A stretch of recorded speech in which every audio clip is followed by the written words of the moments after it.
How to change streak emojis on Snapchat. First, open the Snapchat application on your device and then head over to the chat section. Now, in here, when you have a streak with somebody, it shows a fire emoji next to the number of days that you've had a streak going on. Now, for some reason, if you want to change that, I'm going to show you how you can do that. So, for that, tap on the profile icon at the top left corner of your screen and then tap on the gear icon, which should open up your settings.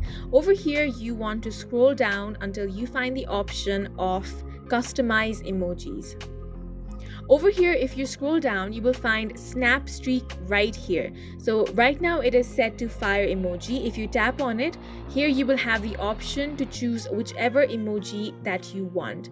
So let's say that you want to select this emoji right here. Now, once you have set it, next time when you have a snap streak, this is going to be the emoji that is going to show.